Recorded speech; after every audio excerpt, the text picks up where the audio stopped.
সেদিন আমার বাসার ড্রয়িং রুমের জন্য সোফা দেখতে চলে গেলাম কারণ আমার ড্রয়িং রুমে সোফা ছিল না।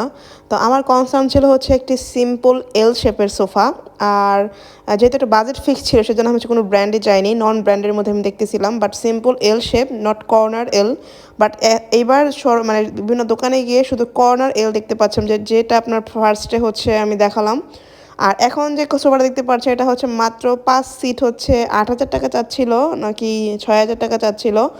যেটা আমার দেখে একটু ভালো লাগলো যে কম দামের মধ্যে কেউ যদি চায় মানে খুবই কম বাজেটে নিতে সেটাও পারবে। বাট আসলে আমি দেখলাম যে সব ম্যাক্সিমাম এল শেপের সোফাগুলো হচ্ছে কর্নার এল, মাঝখানে একটা হচ্ছে আবার কর্নার টেবিলের মতো দেওয়া, যেটা আমার বাসায় ড্রয়িং রুমে জায়গা নেই, প্লাস আমার পছন্দ হয় না। মনে হয় যে মানে টোনাটুনি সংসারে এত মানে রাজকীয় সোফার সাথে আমার অন্য ফার্নিচারগুলো যাবে না, এজন্য আমি হচ্ছে ওগুলো স্কিপ করতেছিলাম। বাট আমি অনেকগুলো দোকান দেখার পর আমি শুধু এল পাচ্ছিলাম, বাট আমি উইথ কর্নার পাচ্ছিলাম, যেটা আসলে আমার খুব বিরক্ত লাগতেছিল।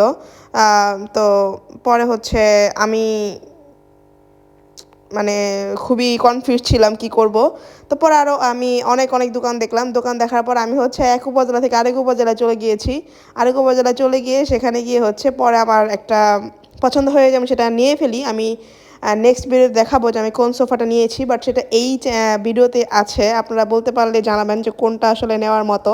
কারণ এই ভিডিওতে নেওয়ার মতো আসলে সোফা একটাই ছিল আমার মনে হয়। তো হোয়াট এভার, আমি পরে আরও দেখছিলাম এই সোফাটা দেখছিলাম সিম্পলের মধ্যে, বাট যেরকম স্টোন স্টোন আমার পছন্দ না। পরে হচ্ছে এটা দেখছিলাম।